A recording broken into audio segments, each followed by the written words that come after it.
Welcome to episode number 177 of the Canadian Prepper Podcast. We are recording September the 18th, 2022. My name's Eric, host of the show, based in Southern Ontario, hunter, target shooter, ham radio operator, and computer geek. As a first responder, witnessed the over-reliance on emergency services and started a small preparedness company to help people get better prepared for at least 72 hours, if not longer. My name is Ian. I'm a social media pariah on Vancouver Island. Who are you? Yeah, that's me. I'm Alan. I may or may not be Ian. I'm a safety trainer, first responder, security expert, and overall safety nerd. Sound a little different tonight, Alan. It's the modulator. Sure it's not a stand-in? Just a voiceover, yep. I'm Jeff. I'm based in Central Ontario. I'm a target shooter, ham radio operator, general overall handyman, and weather nerd. I'm Greg. I'm in Southeast Georgia. I'm a former Army infantryman, avid prepper, and whiskey enthusiast.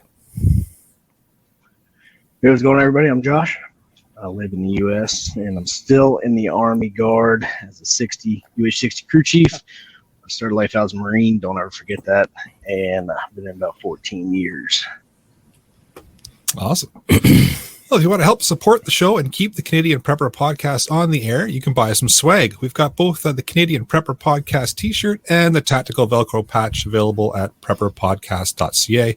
All the proceeds help keep the lights on and the backup generator fueled.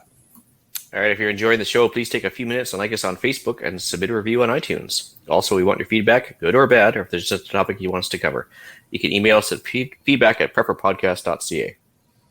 All right, so we've got some predatory content for you in this episode. Terrible. We're going to start off with some recent news articles that will update you on our personal preps, and then we'll get into the main topic, everyday carry for your hunting setup. So let's move into the news. So I found this one pretty interesting. It's an article. This particular one's from Global News. Again, I do seek out the most offensive news sources possible. The EU, so the European Union, no longer considers Hungary to be a democracy. I think we talked about that last week. I'm not sure whether it was on the air or just in our private off-air chat. But now they're actually cutting off the funding or the share the social aspects of socialism from the rest of the EU into Hungary. So that's interesting. They're kind of cutting ties with this prime minister who is looking more and more like a dictator, because apparently socialism is the answer for everything, despite it never actually working. Well, they weren't towing the line, and Viktor Orban's been in office for, a dozen years, and now he's a problem because he's actually bucking the trend, I guess. Yep. Yeah. And then a second article here from the National Post. Again, I look for the inflammatory content. We all know the benefits of walking. We've had entire episodes about that. Which is cool, but now they're kind of diving a little deeper into it and saying that 10,000 steps a day is good, but if you walk 8,000 steps a day at a faster rate, which increases your heart rate a little bit more, it's actually better for you. So it's an interesting study that just keeps reiterating the fact that getting out and moving is excellent. So you're telling me those guys in the 80s that were using the hand weights and short shorts and doing the speed walking were right all the time, all along type of thing? It doesn't necessarily need to be the short shorts, but the rest of it, yes. Hang on. I have to say, the shorter the shorts, the more tactical you are. Very, very true. It is. That's why you look at your special forces, your rangers, all that good stuff. The key is to look as homosexual as possible, and that means you are extremely deadly. You're fierce. Exactly. Because nobody's gonna mess with the guy whose junk's about to fall out. Let's be honest. So Rhodesian bush shorts, that's the way to go, is what you're saying? That's it. It. All right. Go on Amazon or Google Ranger panties. Get you them. I got the flag ones. Ouch. All right. As for myself, I got an article about India. They restricted their rice exports due to a bad crop and I guess a little bit of flooding. Obviously, Pakistan had a way worse flooding, but India still got some as well.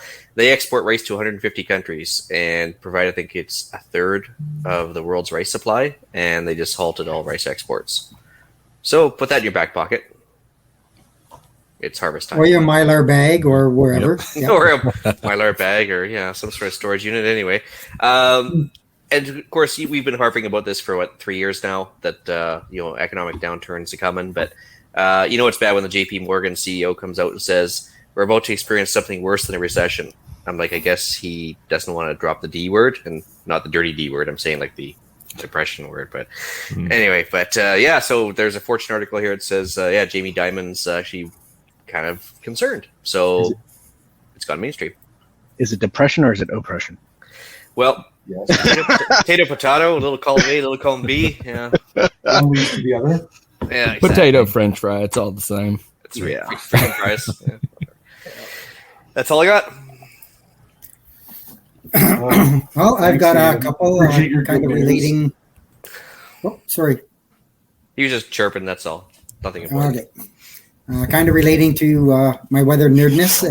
There's a rare tropical storm right now that has lashed Alaska, caused a whole bunch of shoreline damage and some flash flooding and stuff inside, more in the central area of Alaska. Didn't get south, as far as I know, into BC or anything, but it's pretty rare and did a fair bit of damage. There's a link in there. I know it's from CNN. Just calm your cool your jets. So, like, 4 people were mildly inconvenienced by this? I thought you were going to say 4 people actually watched or read the CNN article. I don't know, but judging by that, No. I think that's overestimating. But Well, I was just about to say I probably just upped their readership by about 150%. So. Yeah, even though I can see Alaska from my house, pretty much like Sarah Pilling can see Russia from hers. But honestly, we had nothing here at all. It was kind of I'd weird. just like to see Sarah Palin. Well, not bad. Kind of guilty. And yesterday, don't pretend you're not old enough, Ian. So I said. Sorry. Yeah. So yesterday, Taiwan was hit with a 6.9 magnitude earthquake. They did issue a tsunami warning for the shores of Japan, but luckily nothing really came out of it. Haven't really heard a lot of reports of extensive damage. There was some damage and some knockdown buildings. Of course, they don't, I think, have building standards like we do, but and to be honest, it really didn't get much media attention either. Kind of shocking, but yeah, this is the only place that I do go for my media. So usually they'll do like humanitarian notes on that kind of stuff, but I haven't seen anything either come across the military side yet. Yeah, it's interesting because they get the typhoons and the earthquakes on the regular. So maybe this isn't a big deal for them as much as the average country that doesn't get hit that often. Maybe I don't know. Yeah, no, I haven't heard anything about it either. But I'm going to jump back into, before we get too far, I'm going to jump into one of the notes already here from Jessica. Was mentioning that Greg wore these on the 4th of July running at the Canadian border. Jessica, we're going to need pictures of that. I recall a picture. It didn't happen. I got you. Let's make that happen. Maybe not on the air because we don't want to get banned. Okay. But you can email us at feedback@foreverpodcast.ca or hit us up in the Discord and we'll take a look at that. Absolutely, we will.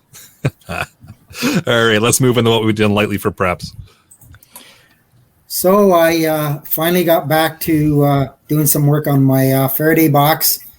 It's kind of been sitting stagnant for a couple of months, so I thought I'd better get back at it before that 4-letter swear word hits here, aka snow. So I thought I would get that done. Good word.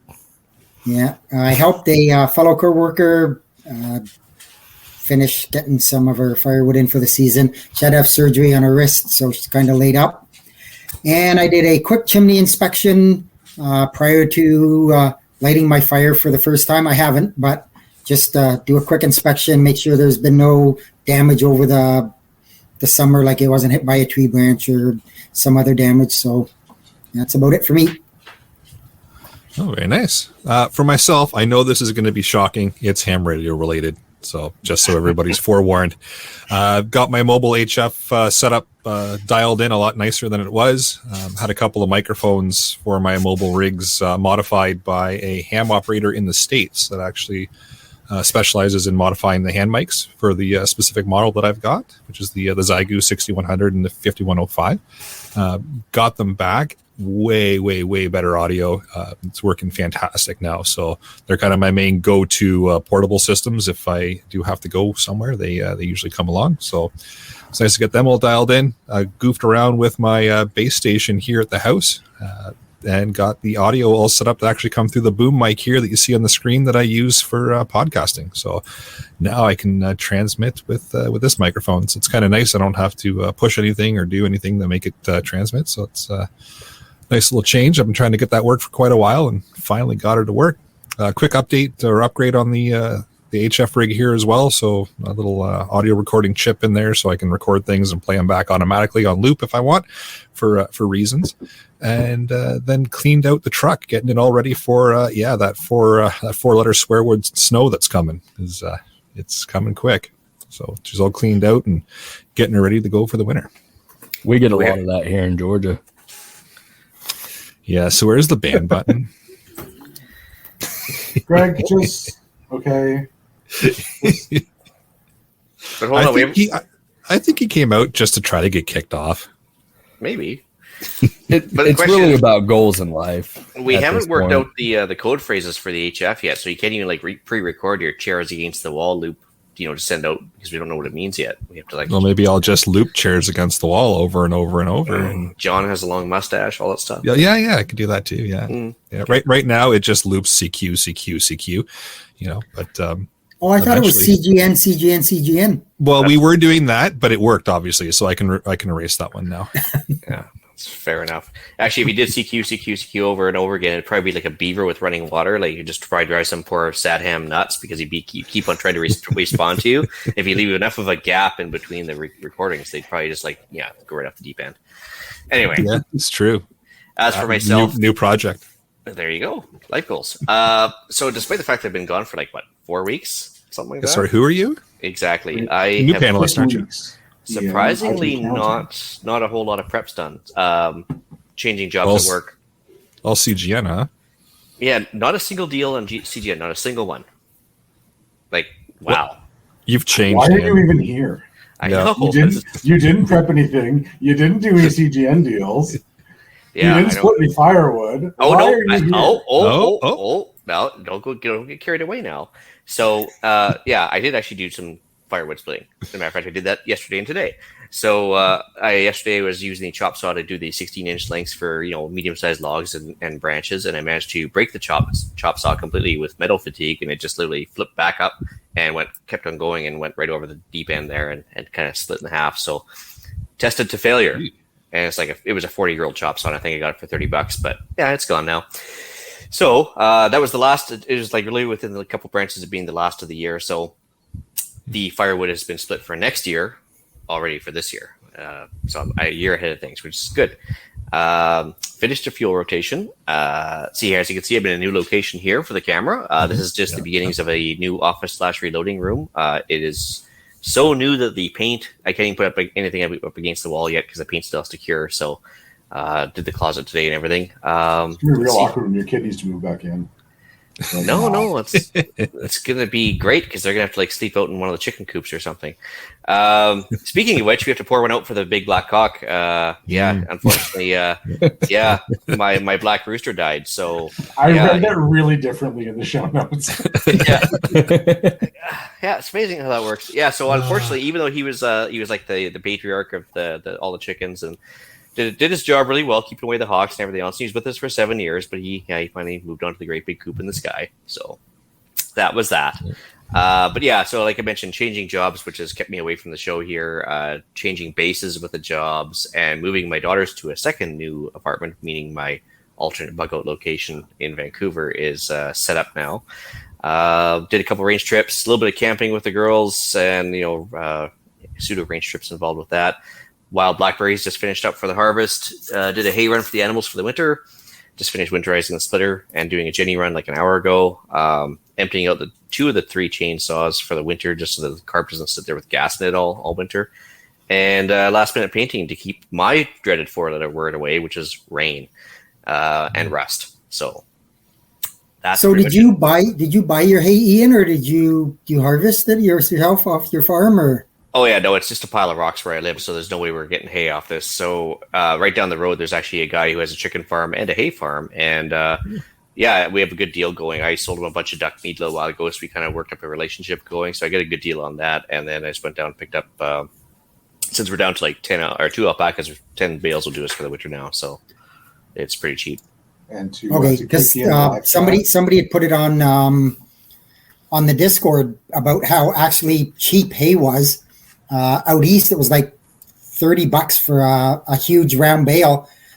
Somebody just around the corner from me had a bunch of them up, and they were only asking $40 for the big, huge round bale. So I don't know why the price has gone down. They used to be $60 or $70. Yeah, no, it was relatively cheap here too. I just do the 30-pound square bales just because they're easier to stack and maneuver around on the uphill farm. But yeah, no, I got a really good deal on them, so it was pretty good. But yeah, that's it for me. So as much fun as it might be to keep KP in the dark, there we're talking about a rooster. I did mention the fact it was a black rooster. Yes. Yeah. Yep. Yeah. Just there's a lot, maybe 11. So we are in fact talking about a rooster. I am fairly sure that the YouTube algorithm is going to have the exact same reaction as KP. Yeah. Well, and that's why Ian's not allowed on the show so much anymore. Nope. So we had a big black hawk on the acreage that everybody liked to pet, and my wife liked to cuddle now and then, and like he was hand raised, and he was a fixture around here. We really he even made an appearance on the podcast. Yeah, he was on the podcast. We liked petting the cock. It was pretty good. Yeah, it's good. Yeah, it's a great episode. Oh, it's going to be one of those nights. Yeah. And so you won't find us on Facebook or YouTube anymore. It'll just be on the podcast app until we manage to get banned from Podbean. So for episode 178, look for us on tour. I've definitely been talking to my wife about getting chickens and roosters on one property because you can use what they eat scraps, they produce chicken poop, and you can use it as fertilizer. So it's an evolution, and it's genius. And I just now have found out about this, but it's one of those things. It's like I'm coming into winter. I need to wait until next year to actually get it started. Well, I mean, you can also pick up like chickens on the cheap generally in fall time because people want to thin out the herd, so to speak. Yeah. And so if you're interested, I mean, yeah, you can usually get a couple hens and a rooster, and then nature will take its course in spring, and you'll have a bunch of baby chickens running around. But yeah, no, I mean, it's good to, instead of having a green bin, we just have the chickens, right? Between that and the alpacas and the dogs, we don't throw anything out. Yeah, it's all waste to them. They eat it. Yeah, no, they're pigs with feathers. They really are. They'll pretty much eat anything up to and including cooked chicken. They will. So pigs are a whole nother level. You have to ask Hillary Clinton about that. What? Yeah, we had a farmer that did the same thing. So yeah, there went another one getting suicided. Hell, YouTube, it's been great. Yeah. Facebook, we'll see you next time. Yeah. No, you won't. All right, Alan. I don't even know how to follow that. We made some butternut squash soup. Canned about 6 liters of that, so that's going to keep us going for a while. About 10 meals worth of cabbage rolls today, and another 5 liters or so of tomato sauce out of the garden. Tomatoes out of the garden into sauce. Also harvested some bell peppers, some jalapenos, and more cherry tomatoes than can be counted. So I'm taking some of those to work tomorrow to give away because we've got they're like gremlins after you get them wet. Like there's just so many of them. This past couple of weeks I've been working lots, and my job, I think I've mentioned before, is now like almost 3 hours of driving every day back and forth. And so I haven't had a lot of time to do things around the house, and I've been taking a deeper dive into my studies as at college. Now that I'm 40, it's probably a good time for me to go get a degree. So that's about it for me. I've been getting smarter. Well, that's all I got. Hey, Josh. I really haven't done much. I got 2 more boxes of MREs, and everybody's like, "Oh, MREs." But hey, if you can pick them up, I'm doing air quotes right now, cheap. I grab them because they're still quick, easy to grab. And since we're on hunting, you could take one in the woods with you if you plan on spending all day out there, even though they are like 3,000 calories or something like that. And that's all you need for one. You split it up. I got a cot. Yeah, I mean, you field prep them, field dress them, or field strip them, and you can have 3 meals in one MRE, which is 1,000 calories per meal, 3,000 calories in a day, plus you're hiking, whatever you're doing, hunting. It's awesome to have. I acquired a cot for recreational purposes mainly, but I thought about it at the same point, like I can leave it in my truck, and I always have a place that's off the ground. Because the ground absorbs so much heat from you if you get stuck out in the woods or something like that, or stuck on the side of the road, whatever. It's definitely a thing. And then my well water, because where I'm at, I have well water. I don't have city water, thank God. But clean my water filtration system because no matter what, I have backup power, so I'll always have well water and be able to do that, supply for the family and kids. So it's pretty much about it. Working kind of takes a lot of time. Well, at least you got something done, right? Yeah. I worked on developing some new skills, worked on some metalworking, woodworking projects, just really played around since I started my new job with the Forestry Commission.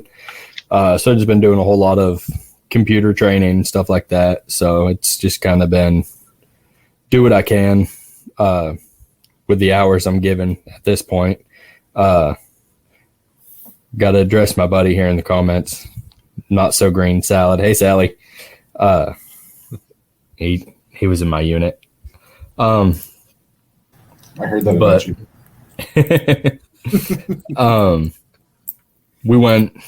Been doing some hiking, stuff like that.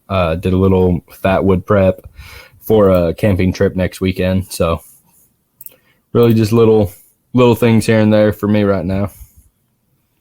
Very nice. Well, how about we move into the main topic of the show, shall we? All right, I guess I was the first into the notes, so I'll go first here. I didn't really want to talk about hunting tools per se, because then we get into the age-old debates of what's the best grouse gun or whatever and everything else. So like skipping the weapons and ammo. But, and then Greg just jumps in and makes us all sad. Yeah, exactly. And, Greg's answers all of them. So don't worry, guys. I got one for everybody on the panel. And he'll mention that he takes a pistol into the bush and all that stuff, just make us angry. So anyway, but that being said, no matter what you're doing with hunting, you're going to be playing with something that's going to it's designed to induce bleeding in animals, including humans. So generally, you're going to want to have a tourniquet because, as Andrew from the other podcast used to say, you will be exsanguinated in about 2 to 3 minutes if you have an arterial bleed. I'm sure Alan can back me up on that one. 2 minutes is a long time. Yep. Yeah. Yep. So even faster, of course. Yeah. But so tourniquet and then know how to use one. That'd be a good idea. Wait a minute. Are you suggesting that we know how to use our equipment? Yeah, it's so weird. That's maybe novel idea. Maybe a better idea with a tourniquet is actually unwrap it too, so you don't have to sit there and worry about that tight wrap plastic that you have to get off of it. I thought you always just YouTube something when you needed it right then and there. Right. Right. Especially when you're at a cell service too. It's like, I need to know how to. Yeah. Chad's still going to be at a cell service, so that's another whole issue as well. But yeah, so tourniquets was the first thing I thought of. Second, of course, I think Eric had the same idea is paperwork because let's face it, I'd rather not lose my firearms license because we don't have a 2A up here because I didn't bring my proper permission slips from the government. So that includes hunting licenses, your firearms license, your tags, everything else. Only because not that I really believe in permission slips from the government per se, but that is the law of the land for now until the zombie apocalypse. Whether I believe in it or not, I believe in staying in a jail so much more. So. Exactly. So. Not that bad. 3 hots in a cot, you'll be all right. And plus, you're a safety guy. You can jail. help people. And I heard you get to like hang out with cool people and I don't know, do pull-ups under the stairs whenever you want. I mean, yeah. You can still get they're like 5 degrees and no ability to get a job. They can get a Perfect. Radios, because Eric's here. Oh, hey. And not even so much UV5Rs per se, but even a couple FRSs or anything, just anything that's going to help you coordinate your one guy pushing pushing the wildlife towards you, hopefully, and communication is key. Yeah, you don't want to shoot at something that just rustles in the bush randomly at the best of times. But, it's always nice fun to let them know that you're arriving. In front of them. It's coming right for us. Kill it. Is it Jeff coming up my way, or is it somebody else? Well. Yeah, but also coordinated radios. Don't just show up with your own FRS. Yeah, and hopefully somebody else has the same style. Make sure you've coordinated that before. Yeah. So on that topic, just to step in right quick, hey, go for it. A lot of people think that, like me personally, Eric, my stance on ham radio license in the States. But it's one of those things I can still take it in the woods with me. And if I have no cell service, I am then legally authorized to operate that thing without a ham radio license to get help because it's an emergency situation. So it's still beneficial even without the ham license. And it's pretty hard to find a place where you can't get a repeater. I guess with all the mountains around, with all the repeaters sitting on top of them, you're probably going to be able to hit a repeater no problem with even a UV5R decent antenna. So it never hurts for an emergency purpose. For sure. No, 100%. There's regulation in Canada as well as the States that allows you to transmit in emergent situations. Again, it boils down to your comfort level on knowing how to actually do that. That's the fun part. That's where it gets interesting, knowing how to set the radio up, how to actually find that repeater, how to actually transmit on it. That's the fun part. But if you're comfortable doing that, then regulations allow you to do it in an emergency situation. Absolutely. I thought you just put in 911 for the frequency. You do that. See how it works for you. Something like that. Just pick a frequency and transmit. Throw it out there. Yeah. Don't worry about it. Yeah. I did mention a knife, but that's a multi-branch topic as well. But obviously, I don't recommend bringing a $2 Mora knife or whatever with you. I want something that's actually sharp and either holds an edge or the ability to sharpen it up as you go. Even a disposable razor blade in this case for dressing the animal, because besides the gross, you can just step on the wings and give it a yank. When you actually get a deer or something like that, you're going to want to process it in the bush so you don't have to carry the guts out and have the meat go bad on you. So. Yeah, have a decent quality knife, and not just for survival purposes. Yep. It's a case where operator blames his tools. Yeah, well, I think this is one time you don't want to cheap out on a knife for what you're bringing with you on an EDC basis, because... No, never cheap out on a knife. There are few things in life that are worth it. Your bed, your shoes, and your knife are all worth investing in. That's true. Mm-hmm. Words of wisdom there. Yeah. I was always taught you spend money on your bed and your shoes because you spend most of your time in one or the other. I'll throw a knife in on that because when you really need it, you really need it. Yeah, that's a good point. Well, then we got to start having more conversations with Greg because he eliminates a couple of those and puts whiskey in place. Yeah. So you bring the whiskey, I'll bring the shoes. Everything will be fine. And the whiskey's Who's bringing the knife? Yeah. Well, after you take the shot, everybody. Yes. For the whiskey. Yeah. Yeah, so I just also had matches and lighter, so you can have a smoke while you're bleeding out, and all the important things. Also, obviously, to keep warm, because for example, a lot of my friends in Alberta, when they go hunting during their season, it's usually -20 out. So when you do get that deer, the first thing they do before they even touch the animal is start a fire, because they want to actually keep warm while they dress the animal. Because when I was doing it in northern Saskatchewan in the middle of winter as well, it was -40, and that's the first thing we did. We tagged a couple of caribou and start a fire, because you're going to need it over the course of the next couple hours. It's actually a really good point, because most will get really excited about getting the animal or filling their tag or however you want to put it, and then you get halfway through processing it, and now you're freezing because your adrenaline calms down. Yep. Good well, point. You get all that nice hot blood on you for a while, and then all of a sudden you pull your hands out, and then you're like, those are actually kind of cold now. It's really not so hot anymore. Yeah. Yeah. You just climb inside of it, right? Well, you're telling me that Star Wars was inaccurate, and I can't crawl into the body of an animal and stay warm for the night? Well, they do smell worse on the inside. I will agree with that part. Yeah, I'm sure it's true. Ace Ventura did it with a rhino. Nowhere to go. Yeah. So okay, well, you just do you, Alan, and let us know how it worked out. My problem is I'm bigger than most animals, so I crawl in much of anything. Same here. You can just wear I guess a headdress or something. You can just put like the animal skin there over you top go, of yours. And, Yeah. Throw it jauntily around my shoulders for warmth. That's What right. is it? There's Like a lot of heat to the neck, I heard. 70% of your heat's lost to your head. Cover your head. There you go. Speaking of which, yeah, I had toque on the list because, Yep. and not just any toque. Polyester is a no-no. I'm saying wool because where I am, it rains and the wool stay relatively warm in the rain. But also when it's minus 25 out or anything else, even if it's just twilight and it cools down fast, and any sort of climate, basically, you're gonna want to have a toque going unless you're hauling that animal Josh and Greg, do you know around. what a toque is? Yeah, do you know what a toque is? Yeah, Me? good question. I was honestly literally scanning the notes right here. I was like, what is he talking about? Yeah, I have no idea what that So is. Americans generally call it a beanie. Right? Like Okay, it's yeah. like a watch or like a watch cap. Yeah. Yep. Yeah. Okay, there you go. A wool watch cap. Oh, that sounds so weird. No. This is Canadian Prepper podcast, not American Prepper podcast. Come on now. It's a toque. We'll It's a tell toque. you what it is, but it's a toque. Yeah. It's a Yeah. toque, and we wear it while we're ooting a boot. Yeah, do boot it. We need our I don't know what 2K. you're talking about here. Me and Greg are slowly taking over. So Or if you're my grandma, it was a toque. And that, when I was a teenager, I found that very entertaining. Yeah. So after you put on your toque, you're going to put on a headlamp over top of it because when do 90% of good deer hits happen? Right around twilight, just legally so, of course, but just before it starts to get dark and they start to come out for the evening. You're going to go with about half hour before sunset kind of deal. Yeah, and then all of a sudden, bang, and yeah, you're going to be dressing the animal in the dark probably, so flashlight, and preferably headlamp style, or a big lantern, I suppose you could do beside you if you really had to, but... do you all use cat eyes up there? We call them cat eyes down here for when you're in the woods. You need to find your way out, and you want You're to talking about the reflective straps? The tacks that go on the trees, and they breadcrumb your way out. My unit used to have them on the back of our ACHs and stuff too. Yeah, well, that's a good idea. We don't have that stuff. Oh, yeah, that's a good idea. Kind of put the reflective little markers on trees as you go, and then you can watch your way back out. Yep.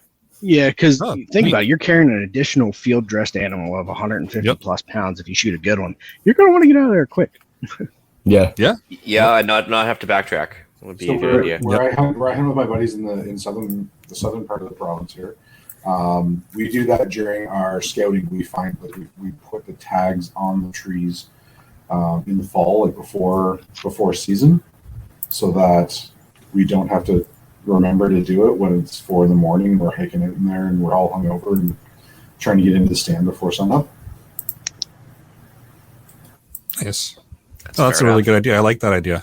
Then everybody kind of knows ways in and ways out, and you're not guessing. Yeah. Yep. Yeah, exactly. That's good. So a tarp. Now, not just to keep your delicate knees from getting damaged with the wet earth or anything else, but also doubles as a shelter. So obviously, if you want to have your game laid out on a tarp and it kind of work from there, so it doesn't get dirt and everything on the meat or on the dressed animal, you can also use it as emergency shelter. So that would make Darius happy. And just keeps the rain off as well. And game bags, obviously, some way of transporting that meat without it getting, contaminated. It's kind of important. Yep.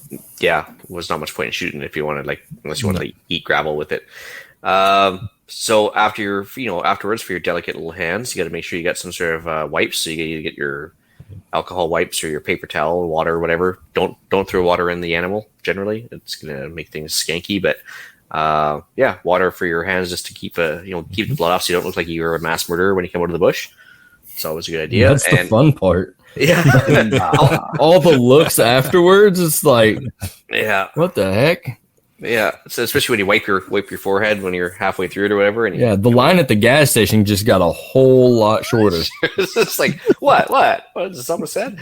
Yeah. So obviously the water, it doubles as the water that you're going to drink, and your snack water. Just try not to wash your hands in that water, then drink it. I'm just you beat me to it. Yeah, I figured I'd just clarify that right off the bat. Unless you're in Red Dawn, in which case you're supposed to drink the blood of the animal that you shoot. I don't know. Listen, blood's a great source of iron. If you are anemic, then that's probably not a bad thing for you. Very true. Yeah, or if you're Patrick Swayze, you're just the coolest guy on the planet. Then in which case you're supposed to do these things. So I mean. He's not. I mean, he's probably pretty cool right now, but he's definitely cool right now. Too soon. Yeah, never too soon. I bet you he's still got a mullet too. a glorious one, no less. But yeah, 550 cord for everything from hanging animals to tying them to the stick if you want to do the African carry type of thing. Obviously, putting up your shelter, tying a splint to your leg, anything like 550 cord. When do you not need it, right? And then the only thing I was going to throw into this conversation was the ouch pouch, which I'm sure Alan will expand upon greatly. Oh yeah, there's like 3 different things that we could just completely go off on in your list there. Yeah, so yeah, feel free. I just throw my 2 cents in there. I actually wasn't going to go off on that, but a few Band-Aids probably not a bad idea. A few pairs of gloves for all kinds of reasons. You put them on before you need them, ideally, and it'll help keep your hands clean rather than having to clean them afterwards. A couple of triangular bandages for the just in case moments, and duct tape because it will help prevent blisters if you have to hike out. Beyond that, up to your taste. But a couple of things that I would have added to that list. That's a great list. I appreciate that your tourniquet is right up on the top there. I would add, of course, your wound packing gauze and your pressure dressings to that, because sometimes a tourniquet is not indicated. I throw some trail marking tape on that, or the little retroreflective dots. And to add onto your flashlight and headlight, or headlight, is a purple light, because it shows up blood really well if you're tracking in the dark. The other thing I have trail marking tape for is marking my last known point when I'm tracking. So if I find a blood smear and I have to track an animal, then I can mark that spot. I go off. If I can't find it, I can come back to that spot and try again. And then the last thing that I would add would be dry socks. And that's just one of those moments that I experienced. I was trying to get through a thicket to follow some tracks, and ended up knee deep in a marsh, which made for a really, really uncomfortable morning sitting around the stand in like minus 2 or 3, or just below freezing again for the Americans, just below freezing weather. I was just wet and cold and uncomfortable, so a pair of dry socks would have been really nice for that. It's funny what a pair of dry socks will solve. Just about everything. Dry socks and Motrin, right, boys? You got dry socks and Motrin. You can cure cancer. You can take over the world. Sounds like a Navy corpsman. That's exactly, like, you can do anything. You're Hulk at that point. Oh boy. So with my list, I'm starting off with the whiskey and beer. Got to pack that. Just requirement. So that's just for when you miss and you're sad and you go back to camp and you got to do something. It's just time. You got to warm up. You got to thin the blood a little bit. Or after you've got the deer and now you're having a little celebration. Now we have 2 personalities right here. Or half glass full, half glass empty type of folks. Or if you cut yourself, you can sterilize the wound. Oh, lest you become Jack Daniels, as we were talking about before the show. I'm pretty sure that Ian is trying to refer back to one of our earlier episodes where we talked about hunting, and both of us failed got miserably. skunked. Completely failed miserably. So yes, the whiskey and beer was pulled out for that, but it could be pulled out for both scenarios. Similar to what everybody else has already said, a little personal first aid kit is an absolute requirement with some tourniquets. I always carry around a little IFAC with some tourniquets, some quick clot. That's an everyday carry thing for me. I just take it and make sure it's in the truck with me when we go. Ian already stomped my parade here, radios. I know it's shocking for me. But actually, let's go deep into that for 1 second. Yeah, here. sure. Game on. Yeah, UHF, VHF. What do you think for the bush? So we go with the FRS, which I believe is UHF. It's UHF, yeah. So that's what we run with, and we've had nothing but good luck with it. Normally with the little Baofangs on 5 watts. Don't tell I allegedly. Allegedly. But that's what we run with, is just FRS. And it's worked perfectly for us, but we're not usually all that far away from each other. That works the best for us, but others will obviously vary depending on your terrain and your area of operation. If you can talk everybody in your group to get ham licensed, then you can all chat on the ham repeaters. That'd be awesome, because then you can go pretty much any distance you want within reason, but you're probably looking at least 50K at that point, which it should be good enough for a hunt. But yeah, we just find that the FRS is good. And But I thought we get everybody. I thought those little Walmart blister pack Motorola's can go 22 miles. Hey, they can Really if one can. guy's standing on the top of a mountain and the other guy's standing at the bottom. We got a direct line of sight to each other. Oh, that's how that works. That's how that works. Yeah. But, Yeah, like yeah. So real quick, we got a guy in the comments asking about the best way to get a hunting / fishing license. I don't know where you're at. So I know a lot of US states, they even have an app. Like you can just get on your phone. You've got your hunter's safety tracking record stuff, from your class whenever you got it. And you can literally just buy your license or whatever. You can schedule if you're on a WMA. You can do all that right there on your phone, and it's all recorded right there. So you can keep your phone in your bag, keep it in a dry bag, of course. And it's super easy. I don't know where you're at, like I said. The vast majority of our land is out of cell service for one. Yeah. So that's problem number one. But every province has its own course. But for like upland game and large game, you have to get a hunter course under your belt, which we'll talk about later during the podcast challenge. But for actually saltwater fishing and freshwater fishing, you actually don't need a course. You just pay the government fee for your permission slip. And most of it's done online now ahead of time. And you can fish right away. But hunting is going to require basically a weekend of your time to get squared away and get a course under your belt. So long story short, eventually everything gets done online once you get the hunter course under your belt. Yeah. Okay, so y'all pretty much have it the same way that we're set up here. We also have to go through a safety course as well. And then, like I said, most states now have a general app where you can pull everything up right there. One thing I do recommend, you are going to be in the woods, like you said, so your big hunts, you're not going to have cell service. Pull it up before you lose all your signal, screenshot all that. So you've got it right there. You can go into your pictures and it's all right there for, whatever game warden or whatever. Interestingly enough, they changed the law here in BC that the only thing you have to do is provide the 9-digit number for your hunter license. And they have basically iPads with everything preloaded for everybody in BC, so that as long as you provide the number, they can tell exactly what tags you have and what your license is and everything else.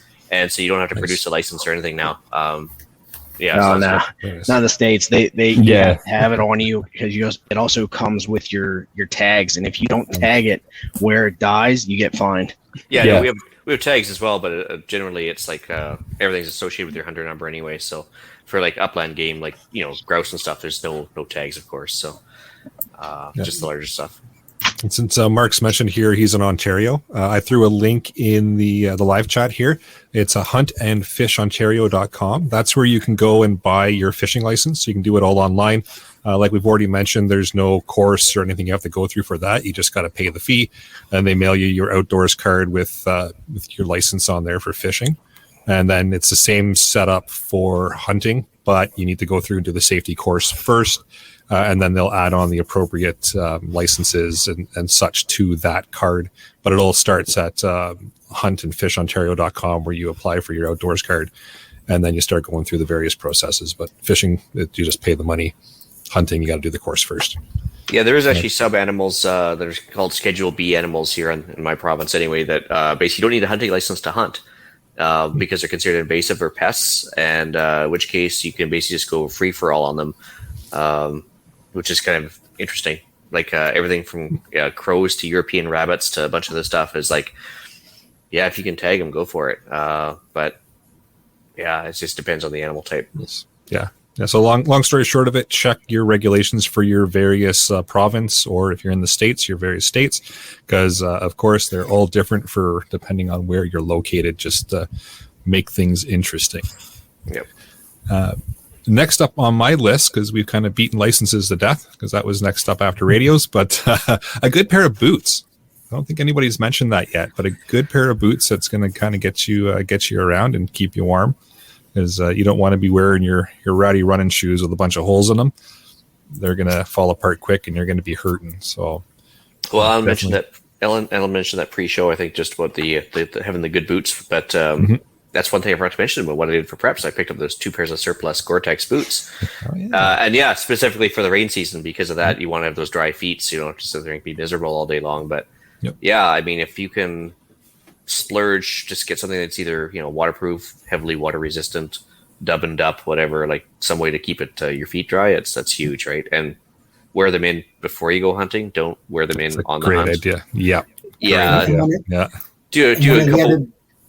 Sorry, go, Jeff. One of the other good ideas or good reasons for the hiking boots is traction. You're out there where it's going to be muddy, it's going to be slippery. It's the last thing you want is something that's got crappy tread and you find yourself at the bottom of a ravine somewhere.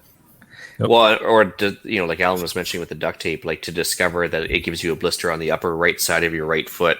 10 minutes into your walk, it's like, oh, well, that just ruined my entire weekend. Yep. It's never good. So yeah, good pair of boots for sure. And then I added a couple things to my list here for back at camp once the hunt's done for the day. I have started bringing, just for entertainment purposes, and because why not, my portable HF rigs, because why not practice setting them up in another location? The more times I take them out, set them up, and break them down, the more I learn. And it's something to kind of kill some time in the evening. A deck of cards as well. Some loose change, maybe get a couple rounds of poker going or something. Well, I thought after whiskey at strip poker. Well, if that's what happens at the camp, stays at the camp. So that's the infantry motto. That's just right. The way it is. Doesn't Grand Thumb always say that you go tip to butt, just like the Navy or something like that? Yep. Yeah. Anyway, the mobile HF rig, that's actually a really good point, because when I lived up north, because there's usually large groups hunting for the local villages and stuff, they would actually use the mobile HF rig to coordinate the hunt, and because the caribou herds would like migrate and go all over the place, right? And so cool. they kind of use that to coordinate beyond line of sight distance, because just the VHF wouldn't cut it.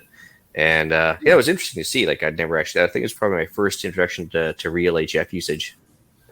But, that's actually kind of an interesting way of using it. I didn't think about that. I just had it as kind of an entertainment type of thing in the downtime. But you could use it if you're tracking large herds and over large distances. Yeah, that's a really good point, actually. In Virginia when they're pushing deer and bear with dogs, because they're allowed to run dogs down there to push. Yep. Nice. Cool. Now I got another use for them. We don't hunt in areas that big, so I'll just keep it for entertainment. We've already said flashlights, some toilet paper, or leaves in the bush, whichever you choose. But Dude, what? I figured that'd be a good one to pack. And I'll leave it at that. That's my list. I really don't have much to add to what everybody else has said. Obviously, you're out hunting and with a firearm, and so are other people. And depending on their level of safety or whether they give a crap or not or whatever, like somebody said, oh, there's a rustling in the bush, I'll just shoot. So it's not a bad idea, to have your first aid kit. I put the Quick Cloud in there. Eric mentioned it. We've said radios, and I did say if they're not in an area of cell coverage, have another mode of communication, a sat phone, maybe a spot unit, something like that. And I put down carry some water or a way to purify the water, a Sawyer, a Berkey, something like that, and some snacks. All right. I guess I'll just roll into mine. Sure, go for it. Not much really changed from mine from everybody else's. It's just the typical stuff that you carry. The only thing additional that I didn't put it in my notes here was so in the military, beans, bullets, bad guys, and bandages, right? So got to have batteries for the flashlights. You got to have beans, which is food. You got to have bullets for the gun or arrows, and you got to have animal, right? Also, a hunter safety orange, which is required during gun season here, not during bow season, but I still carry it with me because if you do get in those remote locations, you can also use it as a VS-17 panel, which is a type of signaling device for if they pull out the aircraft to search for you. Because from the sky, if they have nods, they can see your fire, and other people can see the panels and where to go. Me having an aviation background and being medevac, doing those search and rescue missions, hoisting and all that stuff. It's a big help knowing your signaling devices as well while you're out there, so that way you can say point an arrow to where you're at, all that kind of stuff. But that's just a little bit more that I carry. No, that's a good point with the Hunter Orange. It's a requirement here as well during rifle season to be wearing the Hunter Orange. But to use it as a signaling device. That's really good idea. Yeah, it's funny how the provinces all change around, like between crossbow usage and blazed orange and everything else. Like, we can use crossbows and no orange here, but yet the next province over it's complete opposite. And it's it's funny how they all have different opinions on that depending on the government, I guess. But Darius did mention bear mace, but here, we have bear tags and the means to use them. So we're not trying to deter them or scare them away. We're actually trying to draw them in. Yeah, I guess it depends on what you're hunting, right? Yeah, well, we can't shoot grizzlies here anymore, right? So that's one thing. It's only certain groups can. So it's unfortunately, not a thing. Yeah, it's always a good thing to carry if you're not hunting bear. Then some way to get rid of them if you don't want them around. But you also mentioned here like a shelter kit with some spare paracord. I think we've kind of covered that off. Brad brings up the most important one. He does. The most important point of the I can't believe none of us had it on our list. Can openers. It's already on my keychain. I don't need it on my list. That's right. It's in the carry, right? And KP mentions, the small portable stool. That's true. Yeah, I mean, if you don't have a log or whatever to sit on, it's like, it's sometimes the terrain doesn't allow for it, right? So those little triangular ones, I guess, that fold up nicely. I've literally got one set up in a corner right here. I carry one of those heater seats, like a little cushion pad. Awesome. I'll go into mine. So for my hunting, EDC is going to be pretty basic. It's like self-explanatory, just like everybody else's. It's going to be food, water, shelter, fire, extra pair of clothes, a trauma kit, and a boo-boo kit. One thing that I'm really surprised nobody said anything about chest seals. Oh, good point. That's true. If we're talking about getting shot, our biggest area that we can be hit is going to be our torso. So if we can not have to make an improvised chest seal, definitely better to have an actual chest seal in a situation like that. I carry one in my IFAC and I completely forgot to list it. I've got some pretty much the same setup that I have in my IFAC when I was in, plus a little bit more. But I've got a little pack that has my boo-boo kit and my trauma kit right there, all in one. My trauma kit's going to be super basic. I'll have a tourniquet on me, a second one in my kit, a chest seal, an Israeli bandage, and some quick clot. Israeli bandage, that's another good one. Mm-hmm. Yep. I also carry a nasal pharyngeal. I've got one of those too. I had to use it, so it's one of those things. It's like I haven't had to use it, but if I do, I've got that and the jelly to go with it. Yep. I think it's also important, like I guess for all the non-hunter types out there, there's plenty of preppers that don't hunt, right? And we carry on about the first aid supplies so much here, but it's not that we're accident prone per se. But it was a pretty famous case in Ontario, I think. Was it 5-6 years ago? Where one of our NHL hockey players, he just retired from the NHL and he was out hunting and he shot a guy out of a tree stand. I think that was Dick Cheney. I was going to say that. I thought he was a quail.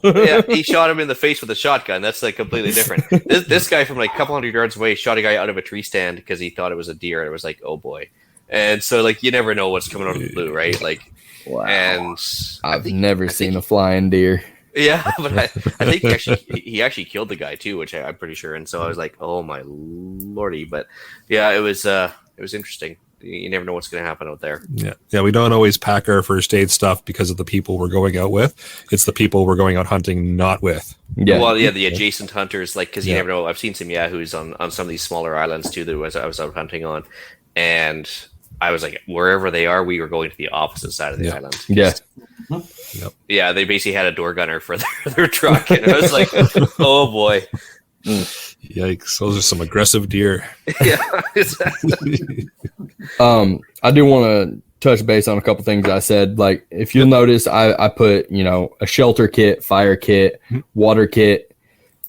That's going to be individual specific. Like, for me, I don't like just having, I'm not going to say like, oh, well, go get a Bic lighter and a magnifying glass. No, use your Met TC like we talked about before. Have your redundancies, have gear that you've used before, you're familiar with, and just be familiar with what's good for you in case you have to use it. The time to learn how to use a specific item is not going to be when you need it. Like, so again, you're saying we should Hold be on. prepared? yeah, yeah. Practice We should what know you how to use our hmm? equipment. Yeah. Unger brings up a good point in the live chat here as well to have a good bag to carry everything in. Yeah, so I can point out a couple, or I can suggest a couple different ones on a lower end as well as a higher end, or not really higher end, but a good quality one either way. The Fieldline Pro Series, like the Canyon packs, or really any of them, they're super affordable. They usually have a sling mount or a sling on them. They come with a lifetime warranty. Like, I think I paid $22 for my Fieldline Canyon pack. And I also have a Cabela's brand that has a rifle sling on it, but it goes up the center, whereas my Fieldline goes off to the side. And both are really well made. The Cabela's, though, is a little bit better quality, of course, but it's also $150. So try it. Which is about 500 Canadian.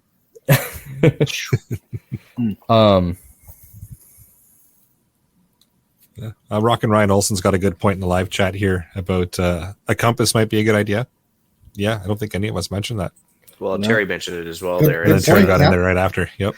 Yeah, I mean, I have one with me all the time, even at work. So, like, like in my bag, like a personal compass. And so I guess I just don't even think about it anymore. It's always kind of, I got a spare one in the hunting bag, I got a spare one everywhere. And Same. It's just kind of like second nature at this plus point. plus the iPhone, plus the maps.me, plus. So it's like the Backroads map books. I don't know if they have them in the States, but you can buy region-specific Backroads map that show like not highways, but forestry roads and stuff. Yep. And so those things are worth their weight in gold too. But yeah, they're just sitting in the truck all the time. So Another one that, talking about maps, that I want to talk about is, it's an app, and if you have the service, wonderful. In the best scenario, if you're lost in the woods or injured or something, if search and rescue comes along, there's an app called What 3 Words, I believe. yeah, we've mentioned it a few times. Yeah. Okay. Oh yeah. That's a good one as well. I'm sure there's others. I'm not familiar with them. Red app there. You can Yep. see that everybody uses those things, right? Yeah, it's pretty widely used now, especially emergency service wide. They've got set up for that.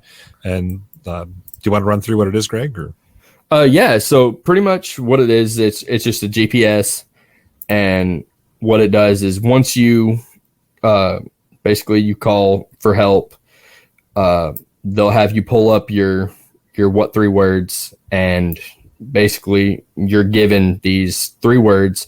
You give it to the search and rescue.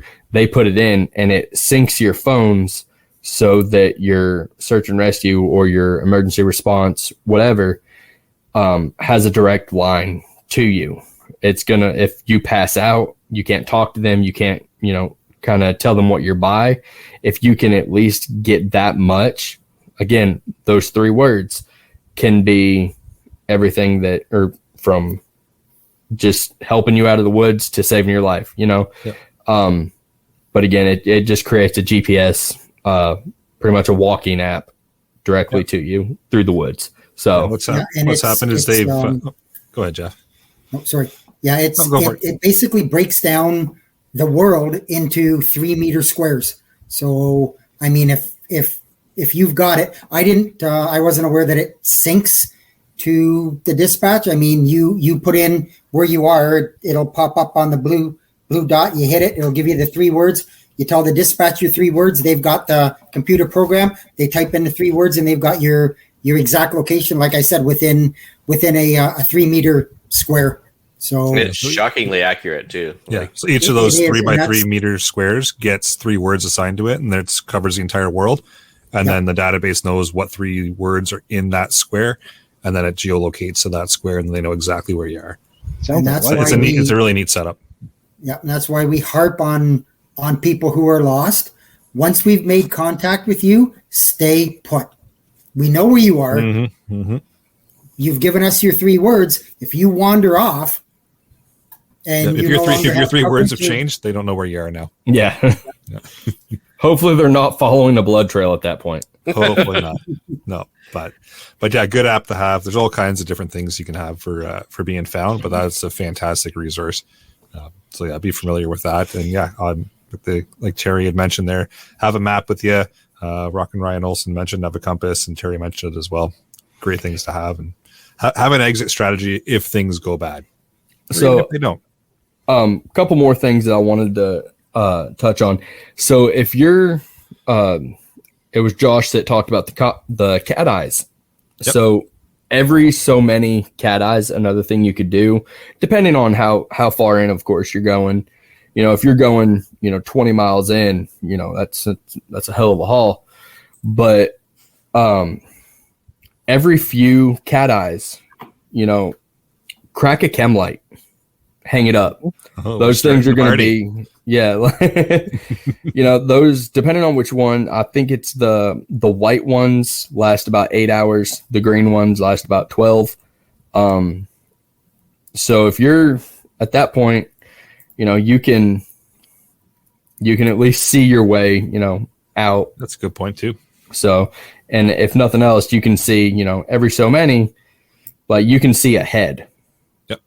So if you can't see the next tree or figure out which way to go, you can't see the trail, your batteries die, your other ones fell out, your chem lights can also be used for signaling, make foxtail, flaming rock, whatever you got to do,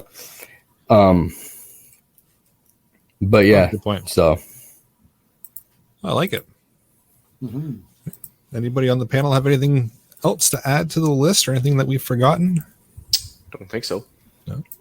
Well, with that, I'll think about something after we get off here. I'm sure you will. That's right. That's what our next episode's for. Yeah. All right, let's move to the podcast challenge, shall we?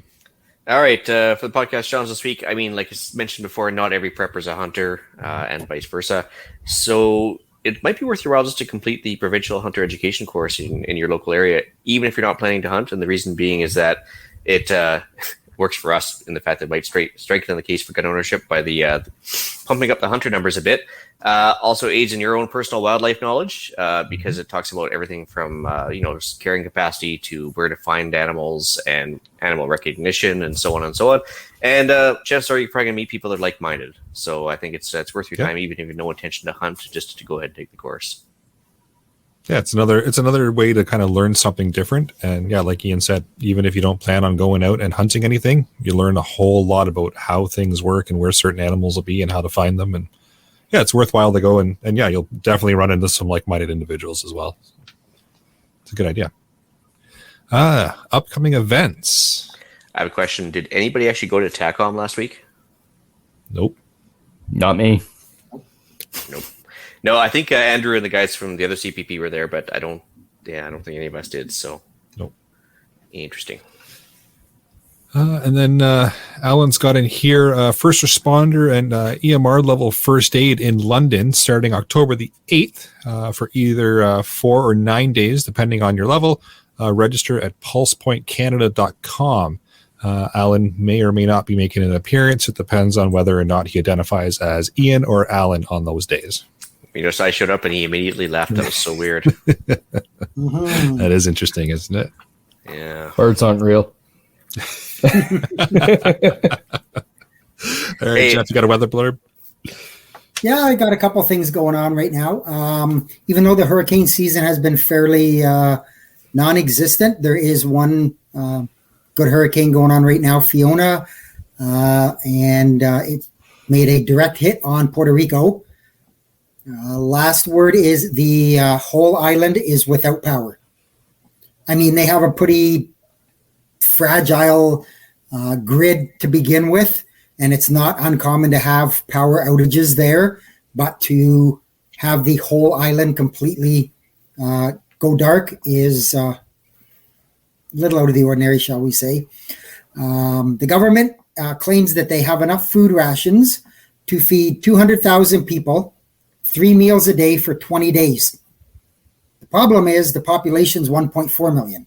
So obviously not everybody's going to need rations, and hopefully there's people there that have got food stores and whatever, but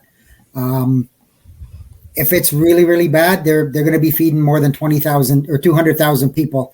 So it's not going to last 20 days. Hopefully their airport isn't that badly damaged. They can get some flights in with water and some kind of food rations or whatever. So I've thrown a link in there from AccuWeather. If there's any good news out of that, the hurricane's expected to veer to the north. It'll brush Cuba on the east side and run up the shore, but it probably will miss the continental United States. You may get some outlying bands of maybe some wind and some minor rain, but they're not calling for anything serious out of that. On the other side of the states, after a long, hot, and dry summer, Northern California is about to see some much-needed rain and cooler temperatures. Of course, the danger with that is they've had so many fires that the ground has been stripped of vegetation and everything else, and there's nothing to hold the rain back. So, again, flash flooding is always a concern in those areas. Fair enough. And we wait for the snow. Just some quick napkin math there. So basically, yeah, they got 3 meals for the entire population for like not quite 3 days. So they didn't even follow their own advice and have a 72-hour kit for the population. So, there, my aviation, one of my sister units is actually the Puerto Rico National Guard. They're there constantly. We were actually just on deployment and got off deployment in January, so they're back home now. And they have the full medevac units, they have the full assault units, and they're up and running down there, working full steam. Interesting thing about a lot of those islands, like I don't know about Puerto Rico because I mean it's a bigger island, right? And San Juan might not be the only one, but a lot of them only have one airport. So if it's damaged, they're kind of SOL, right? So, I mean, I'm hoping they have two. They have one international, and then they have the auxiliary National Guard, which I think you can land G3 on. Okay. So yeah, like it'd be interesting to see because most of the smaller islands will definitely only have one airport, in which case, if it gets flooded or damaged, they're completely out of luck. So. All right, deal of the week. Yeah, so on the hunting theme, I know people are going to poo-poo it a lot, but the Charles Daly Turkish shotguns are on sale at 10 to Canada. Which is, trust me, a bare bones basic budget shotgun line. But when you can get a semi-automatic 20 gauge shotgun for like $250 right now, and I think a single shot 12 gauge for $130, if it's the barrier to entry is the cost of the hunting rifle and stuff, maybe if you're just getting to small game or something, might be worth checking out because you're not going to get any cheaper than that. Nope. Not even used. I can attest to those, Charles Daly. I actually own one in a 12 gauge semi-auto, the tactical version. I've actually got a few Charles Daly myself, and I don't mind them. Like, I mean, are they perfect? No. And are they high end? No. But they're reliable. Yeah, I call them a brush gun. So if you beat it, drop it, whatever, throw it away, get another one. Exactly. Like, I don't feel bad if it gets a scratch on it. And like I haven't got a whole lot of money invested in it. And yeah, they go boom every time I pull the trigger. So hey, what more can you ask for? Yeah. I will say, like, I'm not sure. You said it was the single shots. Right now they've got everything. Like, they got the entire line on pretty much on some sort of discount. But right now the big sale is the 20 gauge semis. Okay. The on the single shots though, I do want to say for anybody, like, if you're looking at that to just basically entry level, don't go with the 12 gauge. That's the same company. I'm pretty sure like they contract that out. The 12 gauge is gonna hurt. It'll definitely shoot every time. Don't get me wrong. But I would adapt for a 20 gauge because, one, if you can handle a 12 gauge, you can handle a 20 gauge better. And two, it's not going to hurt. That single shot on those is going to hurt. I promise. Well, they're all expired copies of, because the patent expired on the old Beretta 412s, I think it was. Mm-hmm. And so they just they copied the old Beretta model, and they're meant to be light, which of course physics works against you at that point. So I just put a recoil pad on mine, and it's fine. Yeah, but I'm a delicate soul. You ain't shooting a 3.5 inch shell. You ain't nothing. Yeah, that's right. Oh man. Hey, let's move in the shout outs. Anybody? I got one. So my buddy Lucas Brown, the man that got me into ham radio while we were in Korea with Third ID, he's getting out. He is literally 2 days away from going back to his everyday life, going towards the police academy. Big shout out to him. Best of luck. Best wishes, man. And we'll keep in touch. We'll definitely meet up again. So nice. Anyone else? Nope. All right. No, well, shout out to everybody for letting me be here. Yeah. Hey, welcome to your first episode. I'm sure you'll be back for a few more. Oh, yeah. So I'll bring episode number 177 of the Canadian Prepper Podcast to an end. You can find the podcast on iTunes, Podbean, Spotify, or of course your favorite podcast app. Please help us out. Take a second, submit a review. It does help other people find us. If you want to get a hold of Alan, who has mysteriously disappeared, you can email him at Alan, that's Alan with one L, at prepperpodcast.ca. And we do record these shows live on Facebook and YouTube. So if you want an early peek at the shows, please subscribe to the YouTube channel, Canadian Prepper Podcast, and click on the notifications tab. That gives you an alert when we're going live. You can contact me at feedback@prepperpodcast.ca, or I'm frequently on the Discord. You can reach me at inspiredveteran@gmail.com or Discord. I can answer a lot of questions y'all have. If that's the best way to reach me is Discord or email, since it goes right to my cellular device. Awesome sauce. Well, you can reach Ian directly by emailing me at theislandretreat@gmail.com. You can also find my Canadian Patriot podcast on iTunes and YouTube. We record Monday evenings at 9 p.m. Eastern, and that's pretty much about it for me for social media now, because I am not in the Discord chat for both CPPs. I don't know if it was the AI or somebody got sent in their vagina and complained, but I got banned. I got banned for life off Discord. That's a new record for you. Yeah, that's impressive, guys. Not even a warning, not even a violation or a strike, just straight to ban for life. So tell you what, buddy, I'll make you a Discord down here in the States, and I'll give you the username and password, and you can log in. There you go. Yeah, the old VPN special, yeah. So on that note, if you want to go on the Discord, which I would highly recommend, it actually has a good purpose. Email Eric if you want to invite. And yeah, it must be nice, guys, to be on Discord all the time. So I've put a link in the live chat a few times this evening, so if anyone's looking for it, it's there, and I'll put it in the show notes as well when we publish this audio version. Cool. And Greg, where can everybody find you? Oh, my apologies. You can hit me up at crossrifleranch@gmail.com, or you can holler at me on Discord as well. You can reach me at rapidsurvival.com on the live chat. You can also email me at feedback@prepperpodcast.ca. Thanks for joining us this evening. If I could talk, holy joy. Until next time, be prepared, stay safe. And keep learning.